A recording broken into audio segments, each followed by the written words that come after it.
Olá, caros advogados, advogadas, estudantes e profissionais de direito. No nosso encontro de hoje, iremos falar sobre as inovações do CPC 2015 com relação ao recurso de apelação. A apelação é o recurso ordinário por excelência. Ordinário por quê? Porque através dela pode-se discutir de forma ampla todos os fatos e provas dos autos. Ao contrário dos chamados recursos excepcionais, cujas espécies são o especial, os embargos de divergência, o recurso extraordinário, cuja finalidade é tão somente a de discutir e tutelar direito objetivo. O recurso de apelação no novo Código, ele vem disciplinado nos artigos 1009 ao artigo 1014. O artigo 1009, ele repete os termos do antigo artigo 503 do Código de 73. Ambos dizem: da sentença caberá a apelação. No entanto, apesar da redação ser a mesma, há um sentido totalmente diferente entre as regras. Por quê? Porque o novo Código deu um novo conceito à sentença. O antigo artigo 162 definia a sentença pelo ato do juiz que tinha por conteúdo uma hipótese do artigo 267 ou uma hipótese do artigo 269. Então a sentença era definida exclusivamente por seu conteúdo. Daí porque em um processo eu poderia ter várias sentenças. Vamos citar como exemplo em uma ação na qual o autor pede uma tutela antecipada liminar, ela é deferida.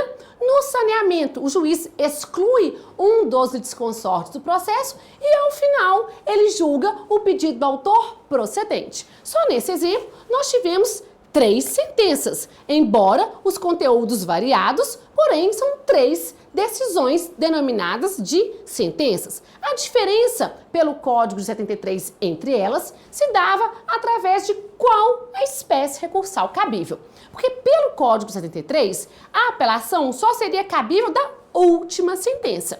Das anteriores, o recurso cabível era o recurso de agravo de instrumento, porque, embora uma sentença, elas não colocavam fim ao processo. O que acontece com o Código 2015? A sentença passa a ter uma nova conceituação lá no artigo 203. Como hoje vamos definir a sentença? A sentença hoje é definida como pronunciamento judicial pelo qual o juiz, além de decidir com base no artigo 485 ou 487, que são os antigos 267 e 269, o nosso juiz irá colocar fim ou ao processo de conhecimento, ou ao processo autônomo de execução, ou à fase cognitiva, ou à fase de cumprimento de sentença. Então a sentença hoje, ela passa definida pelo seu conteúdo e por sua finalidade. Daí porque a sentença que será passível de recurso de apelação será tão somente a que colocará fim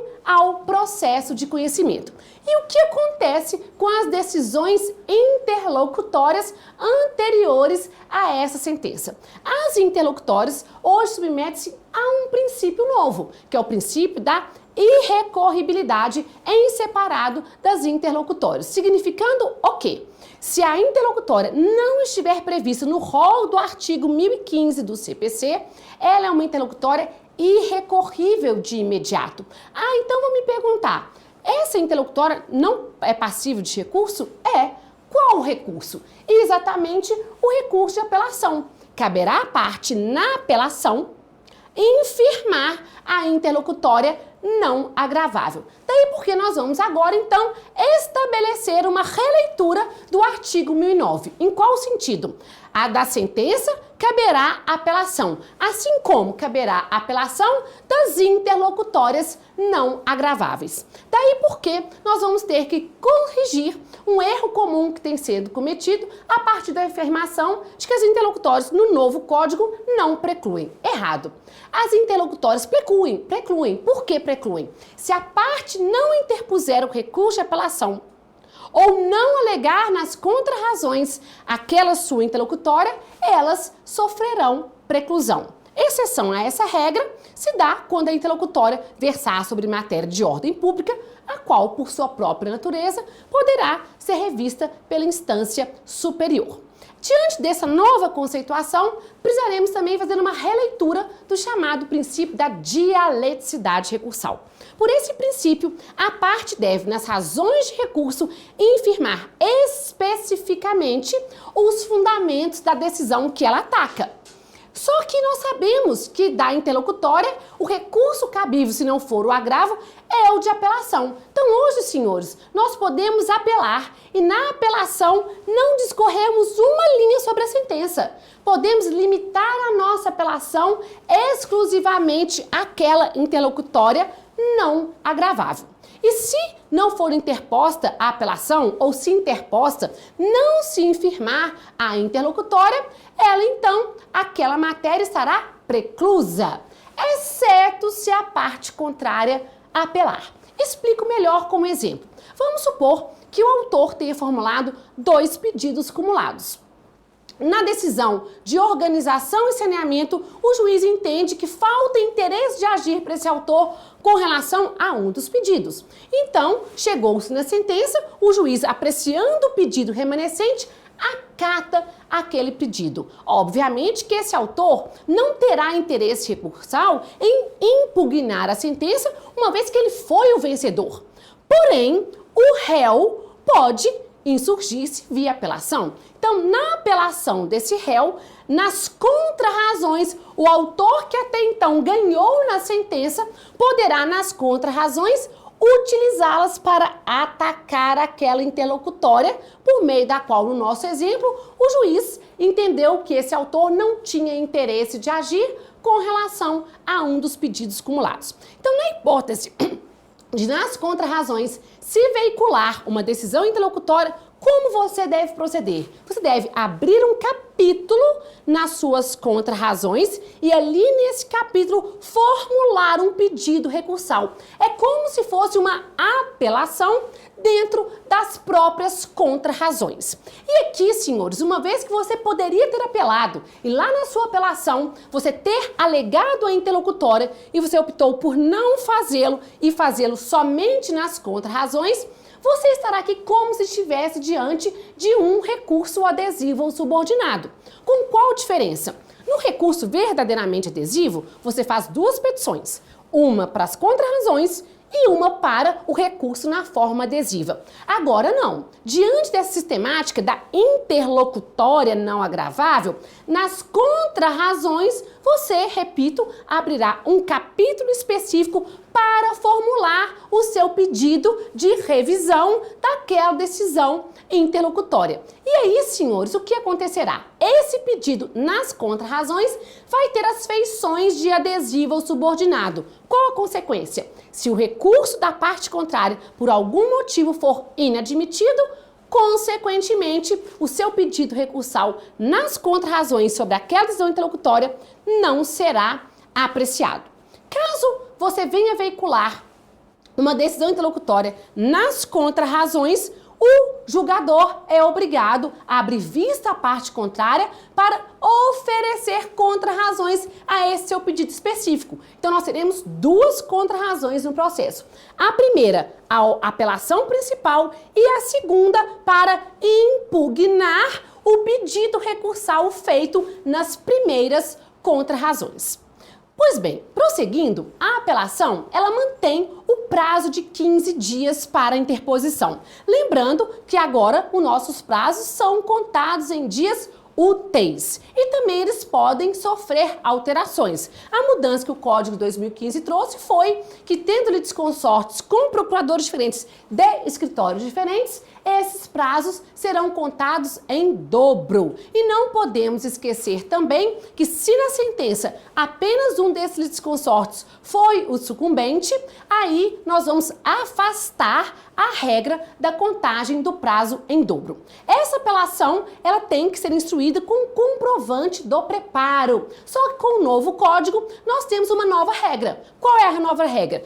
a primazia das decisões de mérito, que está lá no princípio agasalhado pelo artigo 4º do CPC. O que acontece em razão do princípio da primazia das decisões de mérito? Agora, qualquer vício quanto à interposição de recurso, exceto a tempestividade, ele é um vício sanável. Significa o que com relação ao seu preparo? Se você, porventura, esqueceu o preparo, não o fez, o relator, antes de julgar o seu recurso deserto, deve lhe conceder o prazo de 5 dias para a realização desse preparo, para somente após ter ficando inerte, aí sim aplicar a pena de deserção. Então, nós temos também mudança em relação à guia do preparo, que todos nós conhecemos as jurisprudências defensivas, principalmente dos tribunais superiores, o que acaba com o princípio que eu já disse para os senhores da primazia da decisão de mérito lá do artigo 4º. Por quê? Qualquer vício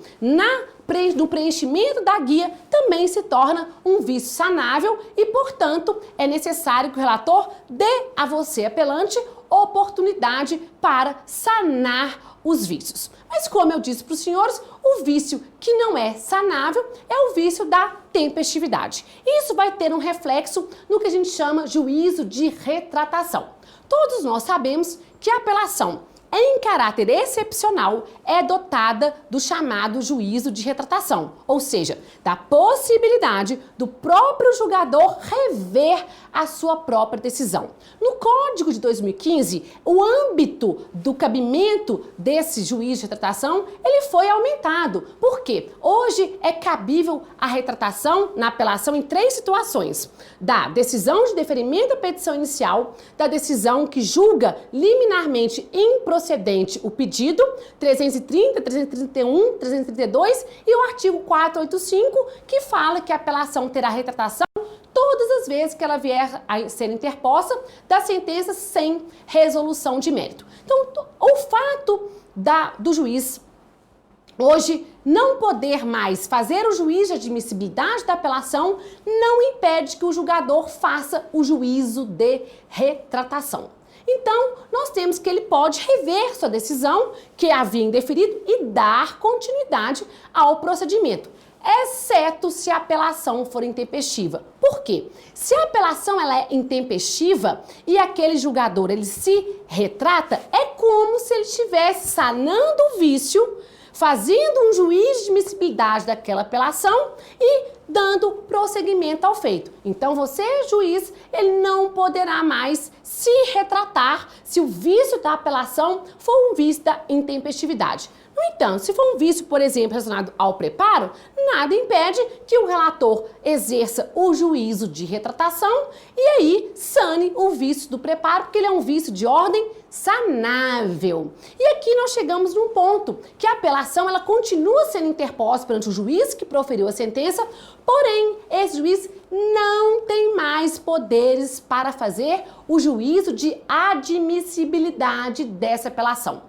O juízo de admissibilidade hoje é feito exclusivamente pelo relator, artigo 932, inciso 3. Então, caberá ao relator verificar se estão presentes ou não os requisitos de admissibilidade, lembrando que são vícios, via de regra, hoje, sanáveis caso estejam ausentes, e só esse relator que poderá admitir ou não o recurso de apelação. Caso o juiz equivocadamente faça o juízo de admissibilidade do recurso de apelação, caberá reclamação ao Tribunal de Justiça ou ao TRF. Esse é o entendimento, inclusive, que o Fórum Permanente dos Processualistas Civis já firmou o enunciado específico. Não caberá mais o juízo de admissibilidade e, por essa razão, caso seja feito, a medida cabível será o Instituto da Reclamação. A apelação, então, continua sendo interposta perante o juiz que fará o processamento dessa apelação, ou seja, dará vista ao apelado para as contrarrazões, também nos 15 dias, e depois encaminhará os autos ao tribunal. Nós sabemos que a apelação é dotada de efeitos, assim como todos os recursos.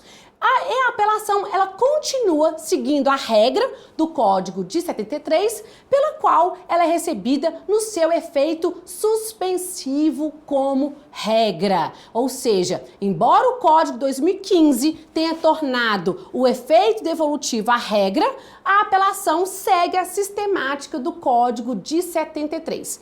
Excepcionalmente, a apelação não terá o efeito suspensivo, que são as hipóteses do artigo 1012. Quais são as novidades com o Código de 2015 em relação ao efeito suspensivo da apelação? São duas. Não terá o efeito suspensivo quando a sentença decretar a interdição e também quando ela conceder, confirmar ou revogar tutela provisória. O Código de 73 fazia referência apenas à tutela antecipada. Vê-se então que o legislador quis ampliar o espectro de abrangência nos casos do efeito devolutivo. Ao falar em tutela provisória, nós vamos então encaixar dentro desse conceito tanto as tutelas de urgência como as tutelas de evidência. E ainda a apelação é ter dotado do chamado efeito translativo, cujas hipóteses estão lá no artigo 1013 do CPC. Quais são as novidades com relação a esse efeito translativo da apelação? Nós sabemos que, por força do efeito translativo, o tribunal pode julgar matérias que não foram alegadas no recurso, sem que essa decisão seja extra, ultra ou citra petita, exatamente pela possibilidade do tribunal julgar de ofício. Então, caso a sentença tenha vários capítulos e a parte não impugnou algum deles, à exceção se for matéria de ordem pública, o capítulo não impugnado sofrerá coisa julgada. Se há uma decisão interlocutória antes da sentença e ela não foi impugnada, de duas uma. Ou é porque ela não era passível de recurso de agravo, e aí tem que ser alegada na apelação ou nas contrarrazões, sob pena de preclusão. Ou então, se ela era uma decisão agravável, o agravo tem que ter sido interposto, senão a matéria também estará preclusa. Mas pode acontecer de alguma questão antes da sentença que não tenha sido decidida. Essas questões anteriores à sentença, elas poderão ser analisadas pelo tribunal por força do efeito translativo. Então vamos dar um exemplo aqui. Autor formulou um pedido principal e um pedido subordinado. A sentença acatou o principal. Claro que não vai falar sobre o subordinado. Esse subordinado, embora não tenha sido objeto da sentença, embora não tenha sido objeto da apelação, poderá ser examinado pelo tribunal por força do efeito translativo. Também hoje, o Código manteve a possibilidade do tribunal julgar o mérito nas situações em que a causa estiver madura, ou seja, a causa estiver pronta para o julgamento. Daí, porque se o juiz julgou com base numa causa extintiva do processo sem exame do mérito, entendendo o tribunal que aquele motivo está equivocado, ele irá já proceder ao julgamento do mérito, obviamente com a condição de que a causa esteja madura, pronta para o julgamento. As inovações também continuam com relação às hipóteses em que o juiz, ao sentenciar, não se ateve aos limites do pedido. Todos nós sabemos que a sentença pode padecer de vícios extra, ultra ou citra petita de julgamentos. Se a sentença for extra petita, ou seja, o juiz decidiu fora daquilo que foi pedido pelo autor de forma estranha aos limites do pedido, o tribunal irá anular aquela sentença. E ao invés de mandar os autos para a primeira instância para uma nova decisão, o tribunal, por força do efeito translativo, poderá já proceder ao julgamento do mérito, obviamente limitado à pretensão deduzida pelo autor. De igual modo, se a sentença proferida pelo juiz foi uma sentença citra petita, aqui o tribunal não irá anular a sentença. Ele irá simplesmente integrar a sentença ali, analisando o pedido que não foi objeto de apreciação pelo juiz de primeira instância. A outra inovação, relacionada ao efeito translativo, diz respeito à prescrição e decadência. Hoje, se o juiz decide com base no fundamento da prescrição e decadência, o tribunal, entendendo que foi equivocada essa análise meritória, poderá afastar a prescrição e decadência e proceder à análise do restante do mérito. Nós sabemos que a apelação, quando chega para o julgamento no tribunal, é analisada por 3 desembargadores, ou seja, por 3 magistrados, sendo permitida a sustentação oral no prazo de 15 dias. Aqui tem uma inovação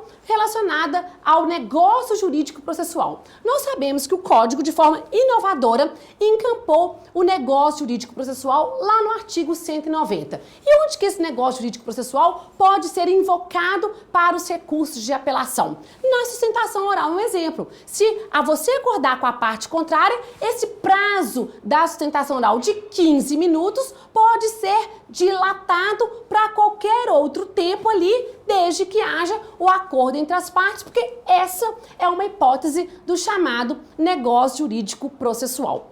E para terminarmos, sabemos que caso haja divergência no julgamento dessa apelação, não mais será possível embargos diferingentes, porque eles foram extintos com o novo Código. Nós vamos adotar a chamada técnica de continuação do julgamento 932. Por quê? Agora, havendo divergência, continua-se a sessão com novos julgadores para poder apreciar aquele recurso de apelação. Então, o presidente da Câmara só irá anunciar o novo julgamento, o resultado do julgamento, depois que todos tiverem se pronunciados. E a novidade está também no fato de que, para os embargos infringentes, o cabimento era necessário que houvesse reforma da sentença de mérito. Hoje, para essa técnica de continuação de julgamento, basta que tenha havido a divergência no julgamento do recurso de apelação, sem a necessidade de se ter reformado, anulado uma sentença de mérito ou uma sentença sem análise de mérito. Então são essas considerações que eu queria deixar para os senhores.